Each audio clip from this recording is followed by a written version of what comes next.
So the other night I was at Hot Since 82 and I was taking a picture, and it was basically as Hot Since 82 came on to sort of close the night, and he played like I think it was Ronnie Spitterman or something like that, True Colours, or his track. And obviously it's a really big moment, so like the lasers came up, fog machines, all the rest of it.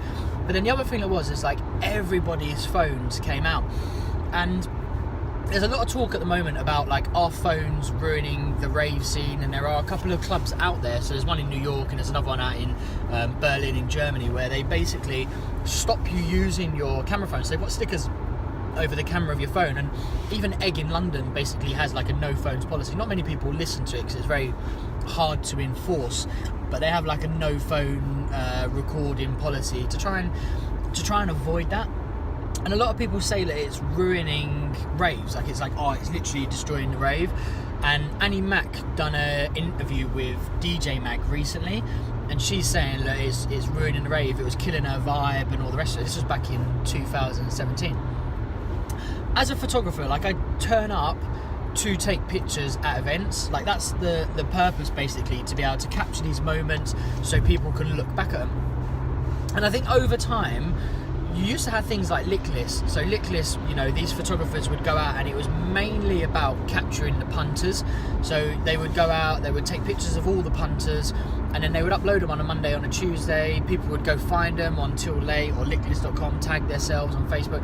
And it was a real, you just used to look out. If you had your picture taken by a lick list photographer, you would look out for the images to come up at the weekend, because back when that was happening, camera phones weren't that great, and you probably wouldn't be taking pictures out in nightclubs anyway, because the camera phones weren't great, and the phones weren't that ingrained in the social aspect of our lives, so to speak.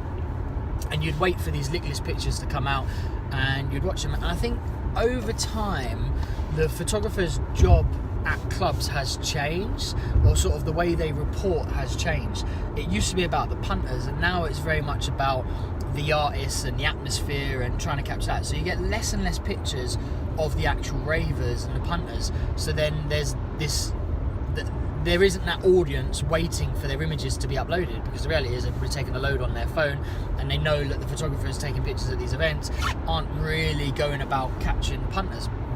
And I particularly myself, I don't take pictures of party goers that much, if I'm completely honest.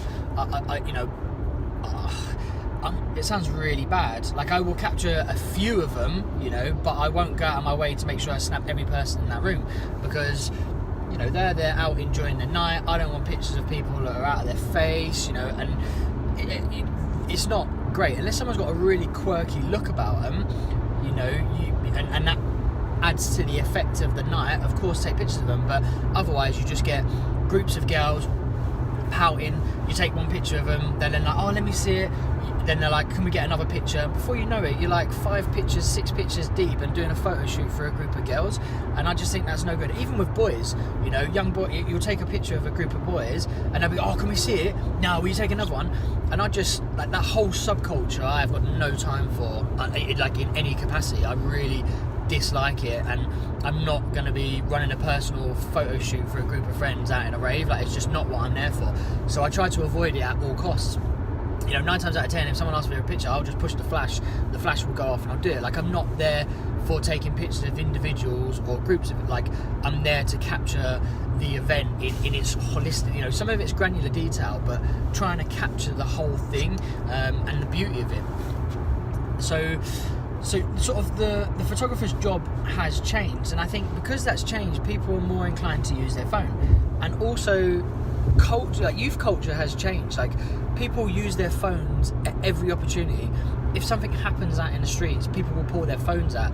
If something happens, as soon as something happens, people pull their phone out because they want to document it. And that's exactly the same for raves. Now, there's 2 ways to look at it. It can either be really good, and it can either be really bad. One, it can be really bad from a photographer's point of view. Like, I'm trying to get the money shot. Like, I'm at the back of the event, I'm trying to get on the widest possible lens I can get on to snap the whole thing. And all I get is just a sea of phones. Like, I've got thousands of phones up in the air taking a picture of exactly what I'm taking a picture of, and it ruins the symmetry of my image, and that's really frustrating, because you want it to be as clean as possible, and you know, you want the symmetry, and it ruins my picture. So from that respect, my selfishness, I would like to get the better picture. You know, there are all these people taking a picture on their camera phones, and all they're doing is ruining my shot, and that's a little bit selfish, of course, and that can be one of the bad aspects to it. The other thing is, as well, is people are lost in a 2-inch screen as opposed to in the actual moment. You know, people cordon themselves off by living their life through their phone, and that is a bad thing. But the other aspect of it is what it does for dance music as a whole is really good, in a sense that you get lots of producers that, you know, produce songs, and these headline DJs will be playing these songs, and if it wasn't captured, these producers wouldn't get the airtime that they need, and they wouldn't be able to promote themselves. And I think it's really great in that respect, because you get to document these moments that are really key for producers. You imagine you're a producer and you're kind of going about your way to produce some of the best tracks out there, and you want to be known as a producer and known as a producer DJ. To get your break, you know, Jamie Jones plays one of your tracks at Ultra Miami. Oh my God, that's amazing. If people weren't on their phones, you'd lose that moment to a certain degree. So I think in that sense, it's really beneficial, and that's one of the pros, is that for up and coming and aspiring artists or musicians, there's a platform for them to capture the potential exposure they can capture, and I think that's really good. From a photographer's point of view, as I mentioned, it ruins my symmetry.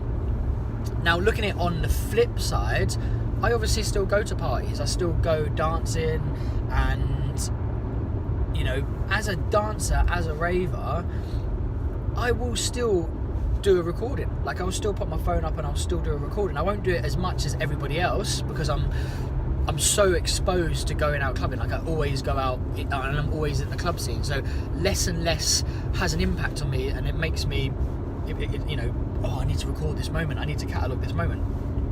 And the reality is, retrospectively as well, once I've recorded it, I probably won't go back and listen to it. Like, the reason I record it is that whole necessity to document your life, you know, through your smartphone, because you have got the option to do it, you do it. And as a photographer that gets frustrated by it, and as a raver, I still do it. It's so hard to discipline and stop. So where do you find yourself in terms of using cameras in clubs, and what is my honest opinion on it? My honest opinion is, I would love to see the same night managed in different ways, and see what the difference in terms of the energy and the overall outcome of the night is. So you pick a night and someone says, okay, today it's a phones free event, and you basically, hold on 1 second, I will be back. Episode 3 of the blog, and again, it's on my iPhone, and I'm driving in my car because it's the only time I get time to produce content, and I want to be really consistent with it. Like, I'm not, as I mentioned before, I'm not looking for any awards on production. I just basically want to keep on putting content out there, and yeah, so episode 3 really is about our smartphones killing and I continue. It literally is like that all day, every day. It's good, it's great in a way, it's a good problem to have, but it becomes so difficult to get stuff done because you're so bogged down with doing stuff already. And I know that sounds really stupid, but you know, yeah. So anyway, sort of going back to covering the topic that we're talking about, are smartphones killing the rave scene? No, I don't think they are, if I'm completely honest. And I don't think they are, because what they do offer is they offer a conduit that allows us to make the dance music industry more commercial. And a lot of purists out there will be like, I don't want it to be commercialized, all the rest of it, because they want to be purists. And I get that totally. Like, I do totally get that. And you know, I remember the days where you would go and see a specific DJ because they had a specific vinyl on white label and no one else could play it. Whereas nowadays, with things like Shazam and Spotify, any DJ can play any song in the top 100. Like, there is no restrictions to what they can and can't play. And you go to a set, and like the warm-up set, they'll be smashing, you know, some of the best tracks out there before the headliners have even got on. And I think that's wrong, and that's a whole different subject to go into. But I am a purist to a certain degree, and I miss those days. But there's a level of me that says, okay, do you know what? Like, the world has to progress. Technology improves things. Evolution is always happening. And it's just an evolution of our scene. And smartphones are very much a part of helping that evolution. Because what they're doing is they're allowing us to get what's going on in these places out to a wider audience. And hopefully making audiences go, oh, cool, actually, I want to go do that, and making it more socially acceptable to go to parties and to be a raver. Again, when I was younger, if you was a raver, you was a bit of a bad breed. You know, it wasn't something that you boasted about. It was a small subculture. You were a bit of a troublemaker, a bit of a rebel, so to speak. And now it's almost like a rite of passage, and that's really good for people that are involved in the industry. It's becoming more commercialised because there's so much more money in it. I think IMS just done a report saying that the dance music industry is worth 4.7 billion. Like, that's ridiculous. As an industry that once upon a time was totally illegal and was being shut down by the police and things like that, and you know, it had to all be done under the radar because it was so frowned upon. It's an amazing thing, and I'm even though I'm a purist, I'm totally behind the direction it's heading. And I think smartphones and ravers using smartphones to collect those little snippets of events, I think they're a really good thing to a certain degree. I would like to see a night where you can, you know, you do a night where you don't use phones and a night where you do use phones, and see the difference. And you know, from a photographic perspective, yes, I'd love to be able to get the great money shot with perfect symmetry and no phones and nothing but hands in the air, but the reality is I just have to work a little bit harder to get the results that I want, because smartphones are not going anywhere anytime soon. Like, let's be really honest with each other. There is nothing we can do to stop the continual growth of them, and they become more and more of a necessity to our life. Before, they were a luxury.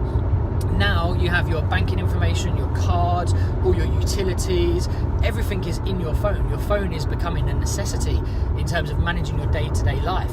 It isn't an option to not have one. So to take one away to go to a rave, and even the other aspect, if you're like, oh, you can't use your phones, leave your phones, all the rest of it. Imagine if something happened, like you're at a rave and you didn't take your phone and you lost your friends, or you got disconnected from your friends or something like that, and you had no means of contacting them. So I think it's totally absurd to say that you shouldn't have mobile phones in a rave, or you shouldn't use them. Fully embrace them, you know, and yeah, accept them, because what they're doing to the industry is far better than the industry could do on its own. So I totally embrace it. I don't know what your thoughts are. I'd be really keen to know what your thoughts are. So if you have any opinions, pop them in the comments below, and yeah, we'll open up a thread and see what everyone's thoughts and opinions are. But I personally, even as a photographer, my job is to go out and snap these images, and I fully embrace it. So thanks for watching. Hopefully, you know, it's a good subject to talk about. Again, filmed on my iPhone just because I want to be able to get the content out there. If you like the channel, please subscribe. I'm now at 213 subscribers, which is mad. So you know, it's good, it's exciting, and hopefully I can get more people engaging in the conversations that we want to engage in. Until next time. Episode 3 of the blog. Probably like one of the most unflattering angles there is able to get. I was going to put the up on my windscreen, but I decided against that and to put it on the dashboard because it was less inconspicuous. Otherwise I've got like a mic hanging off of the windscreen, and yeah, it's all a bit much, so I decided to stick it a little bit lower. It is massively unflattering, can't do anything about that, is what it is.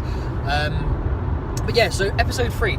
So last one I did was about shooting for Mixmag Hot Since 82. We shot some promo images of him, which was really cool, and like I'd have loved to have done more in terms of the video, but it was so hectic. It's so hard to like cram stuff in when you actually, you know, the blog aspect of it is is auxiliary, like it's surplus, whereas you want to get sort of like the bread and butter stuff done, like make sure you got all your shots, make sure you cover all bases in that sense. So that took up a large part of my time. I'm driving today as ever, and the thing I wanted to talk about was when I was shooting Hot Since 82 the other day, I took one picture and I'm going to share it. I'll probably add it to the end of this video. Just 1 second, I've got a call coming through.